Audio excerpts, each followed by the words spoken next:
Bismillahirrahmanirrahim. Alhamdulillahi rabbil alamin. Allahumma salli wa sallim wa barik ala Muhammad wa ala ali Muhammad. Allahumma anfa'na bima 'allamtana wa 'allimna ma yanfa'una wa zidna ilma wa barik lana fi ilmina warzuqna al-ikhlasa fil qawli wal 'amali kamila wa nas'aluka Allahumma ilman nafi'an la yunsa wa tawfiqan da'ima. Amin ya rabbal alamin. Alhamdulillah, kaum muslimin rahimani wa rahimakumullah. Kita berjumpa kembali dalam majelis ilmu yang ketiga untuk majelis khataman kitab. Saya ucapkan jazakumullah khairan kepada Al-Ustaz Abdullah Muallim hafizahullah yang telah memberikan muqaddimah yang berharga tadi di awal majelis. Dan hari ini kita sudah masuk tanggal 26 Rajab Mudhar 1442. Maka sebagaimana biasanya saya menghasung minimal kita sehari membaca satu juz dari Al-Quran. Maka yang membaca Al-Quran disesuaikan dengan tanggal, ini waktunya kita membaca juz 26. Kemudian sebelum kita membuka buku baru ini, yaitu Al-Arba'un An-Nisa'iyah, dan ini termasuk buku yang barusan selesai saya tulis, maka saya teringat usulan sebagian asatidzah atau sebagian ikhwan, supaya saya menampilkan kepada majelis beberapa karya yang sudah saya tulis supaya mungkin bisa diambil manfaatnya. Ini ada beberapa karya yang baru saya tulis selain dari Al-Arba'un An-Nisa'iyah. Ada At-Ta'liqul Wajib ala Al-Ilmam bi Ahaditsil Ahkam. Demikian juga ada At-Ta'liqul Wajib ala Umdatil Ahkam. Demikian juga ada At-Ta'liqul Wajib ala Bulughil Maram. Kemudian juga ada Bulughul Maram ma'a fikhihi bil madhhab Asy-Syafi'i. Demikian juga ada Syarhu Al-Arba'in An-Nawawiyah, Syarhu Sunnah bis Sunnah. Kemudian juga ada Riyadhus Shalihin. Ini mirip dengan Riyadhus Shalihin, isinya hadis-hadis Nabi sallallahu alaihi wasallam. Demikian juga ada Bulughul Maram ma'al Fiqhil Muqaran atau Al-Fiqhil Muqarin. Ini yang kemarin sebagian kita cetak untuk dibagikan secara gratis dan sudah habis ya, karena memang sedikitnya naskah. Dan kita khususkan bagi yang masih aktif mengajar kitab Bulughul Maram kemarin itu. Tapi itu mudah-mudahan informasi bermanfaat sebagaimana diminta dari saya. Kemudian kita mulai membuka kitab Al-Arba'un An-Nisa'iyah. Bismillahirrahmanirrahim. Qala al-muallif hafizahullah ta'ala Al-Arba'un An-Nisa'iyah, Arba'una hadithan fi ahkamin nisa'. Jadi kitab ini berjudul Arba'un Nisa'iyah yang berisi 40 hadis tentang hukum-hukum yang khusus berkaitan dengan wanita. Dan kata-kata 40 ini tidak pas 40 ya, karena biasanya orang Arab begitu, tambahannya itu tidak dihitung sebagaimana Imam Nawawi 42 hadis. Nah, di sini pun juga sekitar mungkin 46 hadis atau lebih. Dan hadisnya di sini campuran antara yang dhaif dengan yang sahih. Tapi nanti yang dhaifnya akan kita jelaskan tentang kedhaifannya supaya orang tidak terkecoh. Qayyadahu al-faqirul arabi amalahu Allah bilutfihil khafi, khirij Ma'hadil Islam Al-Mubarak, Solo, Indonesia. WhatsApp ini. Darul Athar Misrun, Al-Isdarul Awal 1442-2021. Jadi ini adalah buku cetakan pertama, sehingga nanti kalau pada cetakan kedua ada beberapa perubahan, itu sesuatu yang sangat biasa. Mungkin juga apa yang saya baca ini nanti mungkin berbeda dengan sebagian yang ada di naskah antum, ya tinggal dikoreksi saja. Qala al-mu'allif hafizahullah, bismillahirrahmanirrahim. Penulis memulai dengan bismillahirrahmanirrahim sebagaimana adat Rasulullah sallallahu alaihi wasallam di dalam memulai risalah-risalah yang beliau tulis kepada para raja-raja untuk mendakwai mereka masuk Islam, dimulai dengan bismillahirrahmanirrahim. Dan ini sebagaimana dalam hadis yang sahih disebutkan, kullu amrin dibalin la yubda'u bi bismillahirrahmanirrahim fahuwa aqta'. Mohon maaf ini gambarnya tampil, sebenarnya saya ingin menampilkan maktabah syamilah tapi belum muncul ya. Ini hadis terkenal bahwasanya segala sesuatu yang penting yang tidak dimulai dengan bismillahirrahmanirrahim maka dia akan terputus dari barakah. Ini hadis diperselisihkan derajatnya oleh para ulama. Ada yang mengatakan sahih sebagaimana Imam Nawawi, ada juga yang mengatakan dhaif sebagaimana di sini kata Al-Albani derajatnya dhaif. Tapi ala kulli hal hadis ini adalah hadis yang sahihul makna. Isinya sahih. Karena memang segala sesuatu yang dimulai dengan bismillah menjadi barokah dari dalil-dalil yang sangat banyak. Misalnya Nabi menyuruh kita membaca bismillah sebelum makan. Kemudian beliau mengatakan yubarak lakum fi, mesti akan diberkahi bagi kalian di dalam makanan tersebut. Demikian juga kalam Allah Subhanahu wa taala dalam surah Ar-Rahman pada ayat terakhir, tabarakasmu rabbika dzil jalali wal ikram, maha barakah nama Allah Subhanahu wa taala. Ini semuanya dalil-dalil umum menunjukkan bahwa memang bismillahirrahmanirrahim penting kita mulai dalam setiap perbuatan kita supaya diberkahi oleh Allah. Kemudian dalam muqaddimah penulis menampilkan 3 ayat Al-Qur'an. Yang pertama, qala rabbuna ar-rijalu qawwamuna 'alan nisa'i bima faddala Allahu ba'dahum 'ala ba'd wa bima anfaqu min amwalihim fas-salihatu qanitatun hafizatun lil ghaibi bima hafizallaha. Ini boleh dibaca dengan 2 bacaan, bima hafizallaha atau bima hafizallahu. Wallati takhafun nushuzahunna fa'idhuhunna wahjuruhunna fil madaji'i wadribuhun fa in ata'nakum fala tabghu 'alayhinna sabila innallaha kana 'aliyyan kabira. Ini saya baca dengan idgham ya, wallati takhafun nushuzahun, dan ini termasuk idgham kabir sebagaimana nanti akan kita bahas pada akhir dari majelis Arba'un Nisaiyah ini insyaallah taala, apa itu idgham kabir dan bagaimana terapannya dalam tilawah Al-Qur'an. Nah, di sini yang berkaitan dengan buku ini adalah pada kalam Allah taala ar-rijalu qawwamuna 'alan nisa'. Kaum laki-laki adalah para pengurus bagi para wanita, maksudnya para istri. Jadi maksudnya bahwasanya laki-laki itu bertanggung jawab dalam pendidikan terhadap istrinya. Menikah itu tidak hanya menikah saja, tetapi juga harus mendidik istrinya bagaimana supaya dia melakukan syariat Islam sesuai kehidupannya dengan aturan Allah Subhanahu wa taala. Dan dari sini juga kita ambil pelajaran, berarti suami adalah pemimpin bagi istri dan istri adalah rakyat bagi suami, sehingga istri hendaklah taat kepada suaminya. Makanya Allah mengatakan fas-salihatu qanitatun, wanita yang salihah adalah yang tunduk. Tunduk ini ada 2 macam. Pertama tunduk kepada Allah, yang kedua tunduk kepada suaminya, yaitu taat kepada suaminya. Kalau tunduk kepada Allah mutlak, kalau tunduk kepada suami ini hanya khusus pada perkara-perkara yang tidak maksiat. Kalau disuruh maksiat oleh suami, maka tidak ada ketaatan kepada beliau.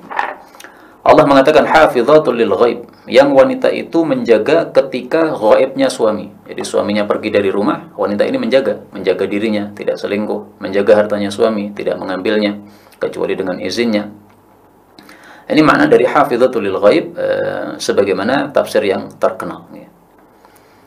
Kemudian Allah Subhanahu wa taala mengatakan wa qala rabbuna fastajaba lahum rabbuhum anni la udhi'u 'amala 'amilin minkum min dzakarin aw untha ba'dukum min ba'd falladzina hajaru wa ukhriju min diyarihim wa udhu fi sabili wa qutilu wa qatalu.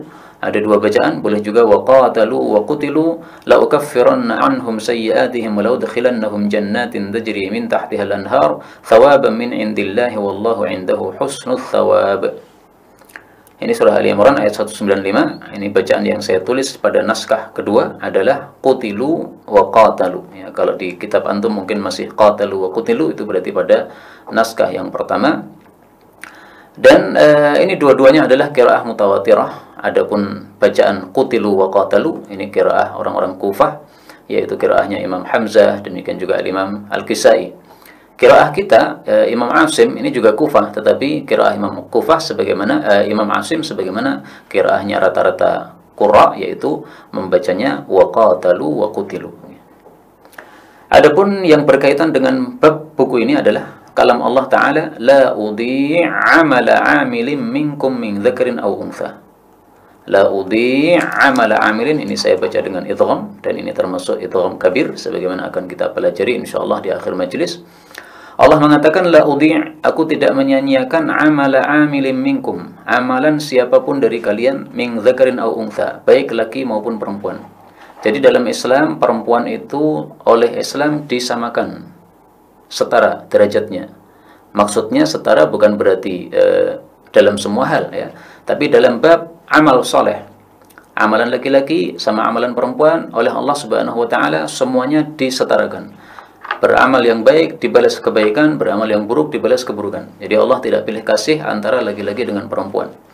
Karena itu pada ayat berikutnya ini contoh bagaimana Allah Subhanahu wa taala tidak pilih kasih terhadap amalannya laki-laki atau perempuan. Qala rabbuna innal muslimina wal muslimati wal mu'minina wal mu'minati wal qanitina wal qanitati was shadiqina was shadiqati was sabirina was sabirati wal khashi'ina wal khashi'ati wal mutasaddiqina wal mutasaddiqat والصائمين والصائمات والحافظين فروجهم والحافظات والذاكرين الله كثيرا والذاكرات أعد الله لهم مغفرة وأجرا عظيما.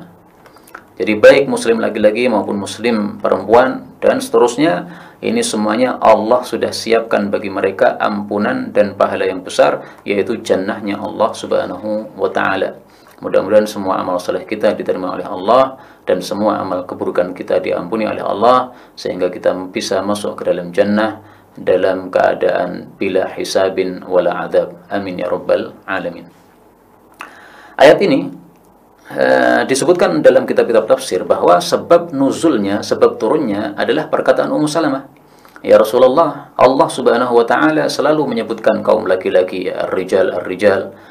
Di mana kaum perempuan tidak disebutkan oleh Allah Subhanahu wa taala. Nah, maka turun ayat ini sebagai jawaban terhadap pertanyaan Ummu Salamah tadi. Innal muslimina wal muslimat. Sama saja laki-laki muslim, wanita muslimah di hadapan Allah sama saja. Amalnya semuanya diterima oleh Allah kalau beramal yang baik, dan Allah sudah siapkan ampunan bagi mereka karena namanya manusia punya kesalahan, dan Allah sudah siapkan pahala yang besar yaitu atas amal soleh yang mereka lakukan. Nah, kemudian disebutkan di sini beberapa amal soleh: iman, tunduk, jujur, sabar, khasyik itu adalah tawadhu, ya, kebalikan dari apa? Sombong. Demikian juga khusyuk dalam salat disebut khasyik, tetapi dalam kitab-kitab tafsir ini ditafsiri dengan tawadhu. Kemudian yang bersedekah, kemudian puasa, kemudian menjaga farji, kemudian zikir kepada Allah yang banyak. Nah, ini semuanya amalan-amalan diterima oleh Allah Subhanahu wa taala. Dan pada kata-kata adz-dzakirin Allah katsiran wa dzakirat, ini saya perlu kasih garis bawah karena ada satu hadis Nabi sallallahu alaihi wasallam yang sangat bagus, di mana Rasul sallallahu alaihi wasallam menghasung para suami istri untuk saling membangunkan di dalam salat tahajud. Hadis diriwayatkan oleh Abu Dawud maupun yang lain-lainnya. Rahimallahu imra'an. Nah, ini saya pilihkan kalimat yang lain. Man istayqadha minal lail, barang siapa yang bangun dari waktu malam, wa ayqadha imra'atah, dan dia membangunkan istrinya, fa shallaya rak'ataini, lalu keduanya salat 2 rakaat jami'an, semuanya. Semuanya ini tidak harus berjamaah, ya, tapi maksudnya dua-duanya sama-sama salat. Kutiba, maka keduanya dicatat lailata idzin, pada malam tersebut, minadz-dzakirin Allah katsiran wadz-dzakirat, termasuk laki-laki dan perempuan yang banyak zikir kepada Allah Subhanahu wa taala. Hadis riwayat Abu Dawud disahihkan oleh Imam Hakim dari Abu Sa'id dan Abu Hurairah. Maka saya menghasung kepada saya pribadi, demikian juga kepada semuanya yang mendengarkan kajian ini, marilah kita menjadi setiap malam termasuk orang-orang yang banyak zikir kepada Allah, yaitu dengan cara saling membangunkan, suami membangunkan istri, istri membangunkan suami, sehingga setiap malam tidak kosong dari salat tahajud. Kemudian beliau mengatakan wa hadhihi arba'una hadisan, dan risalah ini berisi 40 hadis fi ahkamin nisa, dalam hukum-hukum wanita, dan mencakup bab ibadah, muamalah, fiqhil usrah, jinayat. Nah, ini adalah isi dari kitab-kitab fikih. Isinya 4 nih. Selalu dimulai dengan fikih ibadah, setelah selesai kemudian biasanya fikih muamalah, jual beli, bisnis dan yang berkaitan dengannya. Kemudian fikih usrah, ya, nikah, talak dan sebagainya. Kemudian fikih jinayat, yaitu kitabul hudud dan sebagainya. Wa ba'daha ba'du mukammilat. Kemudian setelahnya sebagian dari penyempurna. Jadi bab-bab yang lain yang tambahan dari 4 bab yang sudah disebutkan tadi. Arjullah tabaraka wa ta'ala ay yanfa'a bihil muslimina umuman wal muslimati khususan, ummahatin wa zawjatin wa banatin wa akhawatin. Amin ya rabbal alamin. Ini berdoa kepada Allah supaya risalah ini barokah, karena memang yang bisa memberikan barokah dan memberikan manfaat hanyalah Allah Subhanahu wa taala. Kemudian dimulai dengan kitabut thaharah, kitab tentang bersuci. Ini adalah awal dari bab tentang ibadat. Ibadah yang paling utama adalah ibadah salat. dan ibadah salat tidak diterima oleh Allah kecuali apabila memenuhi syarat, salah satunya adalah bersuci. Nah, karena itulah para ulama fikih biasanya dalam kitab-kitab fikih selalunya dibicarakan tentang kitabut taharah. Kenapa? Karena dia merupakan syarat dari amal yang paling utama, yaitu ibadah salat. Dalil bahwasanya ibadah salat adalah amal yang paling utama, sabda Nabi sallallahu alaihi wasallam, beliau mengatakan as-salatu khairu mawdu'in. Salat adalah amal yang paling utama yang diletakkan di atas muka bumi. Faman istata'a ayyastakthir, barang siapa yang mampu untuk memperbanyak salat, yaitu salat sunnah maksudnya, falyastakthir, maka hendaklah memperbanyak salat sunnah. Hadis riwayat Tabarani, derajatnya hasan. Nah, karena itulah Al-Imam Ahmad dan yang lain-lain, mereka dalam satu hari salat sunnahnya sangat banyak. Imam Ahmad misalnya dalam satu hari 300 rakaat salat sunnah. Jadi mungkin kira-kira 150 rakaat di malam harinya, 150 rakaat di siang harinya. Dan Imam Ahmad berpesan, ya, yu'jibuni, kata beliau, menyenangkan saya bahwasanya seseorang itu kalau sudah selesai dari suatu pekerjaan, ayyakuma ila shalah, bahwasanya dia kemudian berdiri melakukan salat. Jadi dengan kata lain, nganggur-nganggur salat. Satu pekerjaan selesai, kemudian istirahat salat. Nanti pekerjaan yang lainnya lagi selesai, istirahat salat. Nah, maka salat ini bisa sebagai jeda untuk aktivitas kita, sekaligus kita istirahat, sekaligus kita mendapatkan pahala amalan yang paling mulia di hadapan Allah Subhanahu wa taala. Baik, kita mulai dari hadis yang pertama. Qala al-muallif hafizahullah ta'ala an rajulin sahiban nabiyya sallallahu alaihi wasallam qala naha Rasulullah sallallahu alaihi wasallam an taghtasila al-mar'atu bi fadli ar-rajul aw ar-rajulu bi fadli al-mar'ati wal yaghtarifa jami'a. Akhrajahu Abu Dawud wan Nasa'i wa isnaduhu sahihun lakinnahu mansukhun 'inda al-jumhuri khilafan li Ahmad. Dari seorang laki-laki yang dia bersahabat dengan Nabi Shallallahu Alaihi Wasallam, dia mengatakan Rasulullah Shallallahu Alaihi Wasallam melarang bahwasanya mandi seorang wanita dengan sisa air laki-laki, ya, misalnya suaminya, atau seorang laki-laki dengan sisa air seorang wanita, misalnya istrinya.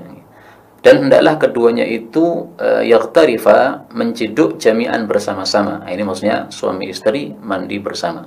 Hadis dikeluarkan oleh Abu Daud dan Nasa'i dan sanadnya sahih, tetapi hadis ini mansukh menurut jumhur ulama, berbeda dengan Imam Ahmad yang mengatakan bahwa hadis ini masih terpakai. Jadi ringkasnya, dulu di awal Islam, Rasul Shallallahu Alaihi Wasallam melarang laki-laki memakai sisa air perempuan.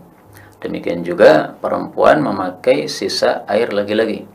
Nah, terus kalau keduanya junub gimana? Nah, maka hendaklah mandi bersama. Mandi secara jamaah. Jadi dalam Islam sebagaimana diajarkan salat berjamaah, juga ada makan berjamaah, juga ada mandi berjamaah. Mandi berjamaah maksudnya suami istri. Dan hukumnya menurut para ulama fikih adalah mubah. Mubah hukumnya suami istri mandi berjamaah. Saya sampai hari ini belum menemukan yang mengatakan hukumnya sunnah, tapi hukumnya apa? Mubah. Karena memang hadis ini sudah mansukh tadi menurut jumhur ulama. Adapun Imam Ahmad, beliau berpendapat yang lain, bahwasanya kalau seorang perempuan itu menggunakan satu air untuk bersuci secara sempurna, maka setelah itu sisa air tersebut tidak bisa dipakai oleh laki-laki. Ya, jadi syaratnya dipakai untuk bersuci, menghilangkan hadas secara sempurna, sampai sempurna. Itu baru kemudian sisa air tersebut tidak bisa digunakan untuk oleh laki-laki. Ini madhab beliau yang saya paham, wallahu a'lam bishawab. Kemudian di sini kita ambil faedah bahwa rajulin, seorang laki-laki yang bersahabat dengan Nabi Shallallahu Alaihi Wasallam, di sini tidak disebutkan namanya siapa beliau. Tapi hadis seperti ini bagi ahlus sunnah wal jamaah adalah hadis yang tidak masalah. Kenapa? Menurut ahlus sunnah wal jamaah, seluruh sahabat Nabi Shallallahu Alaihi Wasallam adalah orang-orang yang adil, orang-orang yang adil. Adil itu tidak fasik. Nah, sehingga riwayat dari sahabat Nabi siapapun dia, baik itu yang dikenal atau tidak dikenal, apakah disebutkan namanya ataukah tidak disebutkan namanya, ini semuanya hadisnya makbul, ya, hadisnya diterima oleh para ulama ahlus sunnati wal jamaah. Maka karena kita Ahlus Sunnah wal Jamaah, kita pakai kaidahnya Ahlus Sunnah wal Jamaah, bahwasanya semua sahabat Nabi tanpa terkecuali, siapapun juga, mulai dari Sayyidina Abu Bakar, Utsman, kemudian Sayyidina Abu Bakar, Umar, Utsman, Ali, Muawiyah, Hasan, Husain dan sebagainya, semuanya, semua sahabat Nabi SAW tanpa terkecuali adalah orang-orang yang adil, sehingga riwayatnya bisa diterima tanpa kita pedulikan siapa beliau, orangnya disebutkan namanya ataukah tidak. Berbeda kalau misalnya rawinya di bawah generasi sahabat, ya, seorang tabi'i misalnya, tidak disebutkan namanya, dari seorang tabi'i misalnya, ini menyebabkan hadisnya jadi dhaif karena orangnya tidak jelas siapa dia. Apakah orangnya ini terpercaya dalam periwayatan hadis ataukah tidak, perlu dicek ulang. Tapi kalau sahabat Nabi, tidak ada perbedaan di antara Ahlus Sunnah bahwa semua sahabat Nabi adalah orang-orangnya udul. Baik, kemudian hadis berikutnya, hadis yang kedua. Wa an Abi Hurairah ghafarallahu lahu wa li ummihi qalat Khawlatu ya Rasulullah fa in lam yadhhab ad-dam qala yakfiki al-ma' wa la yadurruki atharuhu akhrajahu Abu Dawud wa huwa hasanun wa wahima al-hafidhu fil bulughi fa'azahu lit-Tirmidzi wallahu a'lam. Dari Abu Hurairah, mudah-mudahan Allah mengampuni beliau dan juga ibunya, dia mengatakan, telah berkata Khawlah, ya Rasulullah, apabila tidak lenyap darah itu, maksudnya di sini adalah darah haid. Jadi maksudnya kalau baju dicuci tapi darah haidnya masih membekas, bagaimana? Maka beliau menjawab, cukup bagi engkau air, yaitu cukup dicuci, dan tidaklah memudarati engkau bekas dari darah haid tadi.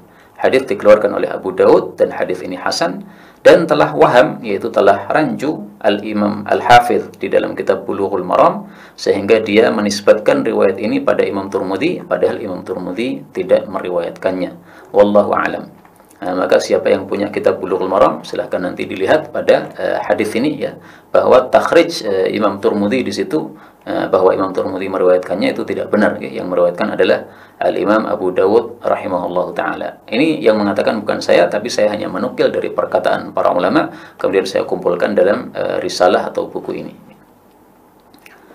Tapi hadis ini menunjukkan bahwasanya apabila darah haid itu mengenai kain atau apapun juga, maka wajib untuk dicuci. Karena itu hadis ini menunjukkan darah haid hukumnya adalah najis, ya, dan tidak ada khilaf, tidak ada perselisihan pendapat di antara para ulama bahwa darah haid adalah najis.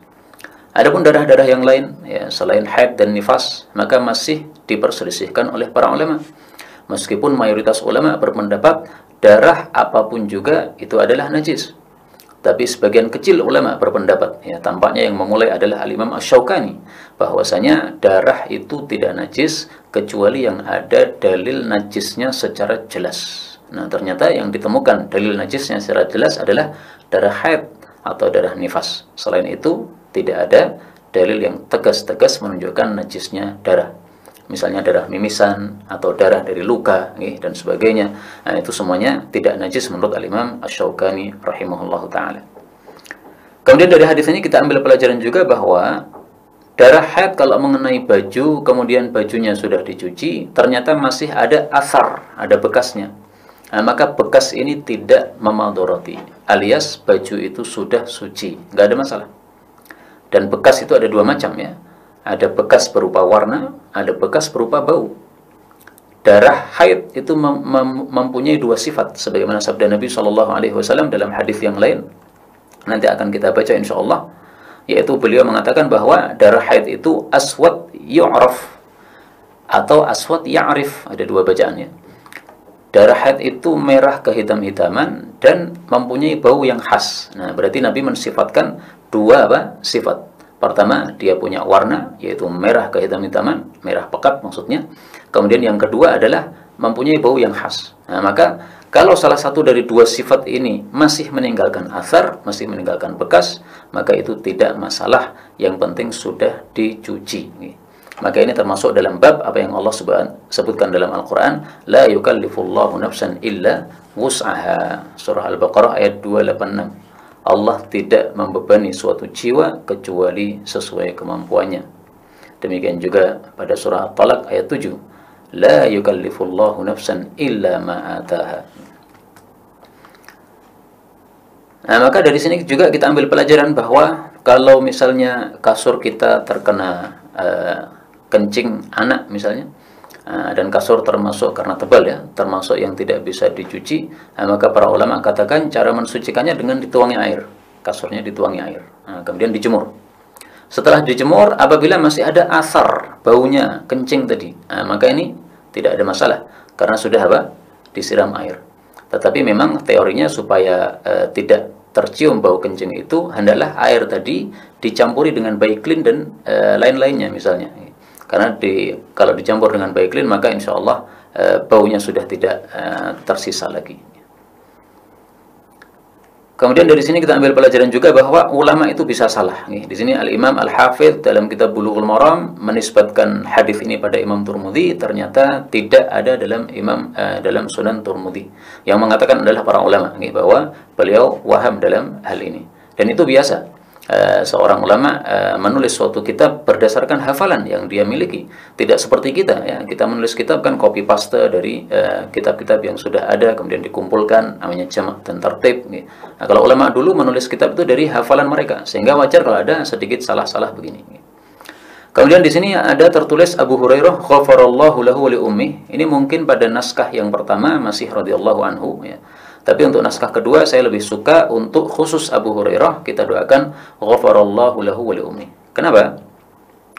Karena dalam kitab Al-Adabul Mufrad karya Al-Imam Al-Bukhari, dan kitab Adabul Mufrad ini sangat bagus untuk dipelajari.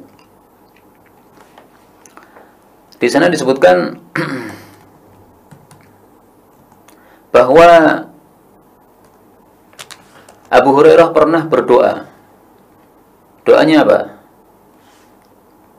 Allahumma ighfir li Abi Hurairah. Ya Allah, ampunilah Abu Hurairah, wali ummi, juga untuk ibu saya, wali man istaghfara lahuma, juga untuk siapapun yang memintakan ampun untuk keduanya.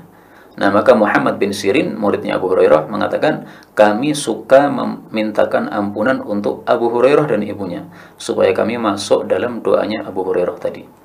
Nah, maka dengan kita membaca Abu Hurairah ghafarallahu lahu wa li ummi, kita sudah termasuk yang didoakan oleh Abu Hurairah bahwa kita diampuni oleh Allah Subhanahu wa taala.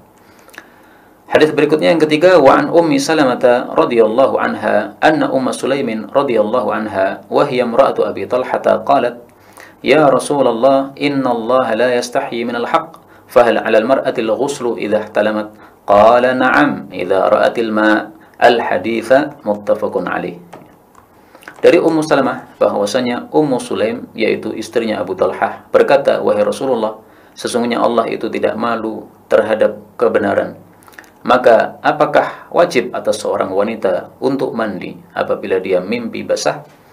Maka beliau mengatakan, na'am, ya, wajib mandi. Idza ra'atil ma', apabila wanita itu melihat air, maksudnya melihat mani keluar dari farjinya. Hadis ini muttafaqun alaih, dan hadis ini diringkas sehingga ada kata-kata al-hadis ya. Al-hadis itu maksudnya hadisnya diringkas. Jadi kalau dalam bahasa Indonesia misalnya DST ya, dan seterusnya.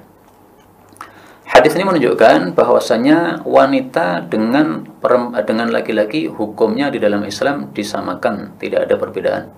Kalau laki-laki mimpi basah, wajib mandi junub, maka perempuan juga sama, wajib mandi junub. Sebagaimana sabda Nabi sallallahu alaihi wasallam dalam hadis yang diriwayatkan oleh Abu Dawud, innaman nisa'u syaqaiqur rijal. Innaman nisa', sesungguhnya tiada lain para wanita itu adalah syaqaiqur rijal, saudari kandung bagi kaum laki-laki. Maksudnya hukumnya disamakan di dalam Islam antara laki-laki dan perempuan. Dan ini juga jawaban dari Nabi SAW terhadap pertanyaan yang tadi disampaikan oleh Ummu Sulaim tadi. Ya. Pertanyaannya dijawab oleh Nabi dengan jawaban innaman nisa'u syaqaiqur rijal, dalam hadis yang lain riwayat Abu Dawud. Kemudian dari hadis ini kita ambil pelajaran bahwasanya wanita bisa juga mimpi basah. Karena di sini pertanyaan dari Ummu Sulaim, apakah wanita wajib mandi kalau dia mimpi basah? Berarti bisa mengalami seperti itu. Meskipun memang jarang wanita mengalami mimpi basah. Lebih banyak yang mengalami mimpi basah adalah kaum laki-laki. Mimpi basah yaitu mimpi berhubungan intim akhirnya keluar mani. Dan itu sering dialami oleh laki-laki, baik yang sudah menikah maupun yang belum menikah. Dan itu adalah kebijaksanaan Allah Subhanahu wa taala. Para ulama mengatakan bahwa Allah membuat laki-laki ini otomatis keluar mani ketika mimpi basah, supaya mani ini tidak menumpuk pada dirinya. Karena kalau menumpuk pada dirinya bisa mudarat, perlu dikeluarkan. Nah, Allah sudah siapkan mengeluarkan yang otomatis seperti itu bagi orang-orang yang belum menikah, maka dia sudah dijaga badannya oleh Allah dengan cara dibikin mimpi basah, kemudian dia akan keluar mani. Apa buktinya bahwa perempuan itu jarang mimpi basah? Buktinya adalah Ummu Salamah ketika mendengar pertanyaan Ummu Sulaim ini, dia mengatakan, apakah perempuan mimpi basah? Apakah perempuan bisa mimpi basah? Nah, maka Rasul Shallallahu Alaihi Wasallam menjawab, dari mana seorang anak itu bisa mirip dengan ibunya kalau bukan dari mani? Artinya seorang anak mirip dengan ibunya itu menunjukkan bahwa ibu punya air mani juga. Nah, sehingga karena seorang wanita punya air mani berarti dia bisa mimpi basah. Kemudian dari hadis ini kita ambil pelajaran juga bahwa orang yang mimpi hubungan intim itu wajib mandi hanya idza ra'atil ma, jika melihat air mani saja. Maka orang yang mimpi hubungan intim ada dua macam. Ketika dia bangun tidak ada mani sama sekali, maka dia tidak wajib untuk mandi. Yang kedua, ketika dia bangun maka dia melihat mani, maka dia wajib untuk mandi. Jadi yang menjadi inti sebab mandinya adalah air maninya, bukan mimpinya. Berbeda dengan hubungan intim ya. Hubungan intim itu mau keluar mani atau tidak keluar mani, tetap wajib untuk mandi junub. Maka dalam hubungan intim yang menjadi inti bukan keluar maninya, tetapi hubungannya, terjadi atau tidak hubungan itu. Kalau terjadi berarti wajib untuk mandi. Maka hadis ini semakna dengan hadis yang lain, yaitu Nabi Shallallahu Alaihi Wasallam bersabda, Innamal ma'u minal ma'i. Innamal ma'u, tiada lain air itu, minal ma'i, dari sebab air. Maksudnya tiada lain wajib mandi itu dari sebab keluar air mani, yaitu dalam mimpi ihtilam atau mimpi basah. Yang terakhir dari hadis ini saya ingin menegaskan bahwa ihtilam atau al-hulm itu termasuk yang datang dari syaitan, sehingga Nabi SAW dan seluruh para nabi tidak pernah ada yang mimpi basah. Maka kalau Nabi itu mandi junub, itu selalunya sebabnya karena hubungan intim, tidak pernah karena mimpi ihtilam. Karena para Nabi dijaga dari syaitan. Mereka mimpinya ada kalanya dari wahyu, dari Allah Subhanahu Wa Taala, atau mungkin dari dirinya sendiri ketika memikirkan sesuatu maka akan muncul dalam mimpi. Inilah yang dapat kita pelajari pada sore hari ini, benarnya dari Allah Subhanahu Wa Taala, dan apabila ada salahnya, fa astaghfirullahal azim li wa lakum. Insyaallah hadis-hadis berikutnya akan kita baca pada majelis hari Kamis ya, karena hari Rabunya setiap hari Rabu kedua saya minta izin tidak bisa mengajar. Insyaallah kita akan baca pada pertemuan-pertemuan berikutnya 7 hadis insyaallah. Sehingga tolong sebelum masuk pada majelis sudah disiapkan dulu dibaca 7 hadis. Barangkali ada yang perlu ditanyakan sehingga nanti bisa ditanyakan. Inilah yang dapat saya sampaikan. Wallahu ta'ala alam bissawab. Walhamdulillahi rabbil alamin. Subhanallah bihamdih. Subhanakallahumma rabbana bihamdika. Asyhadu an la ilaha illa anta astaghfiruka wa atubu ilaik. Assalamualaikum warahmatullahi wabarakatuh.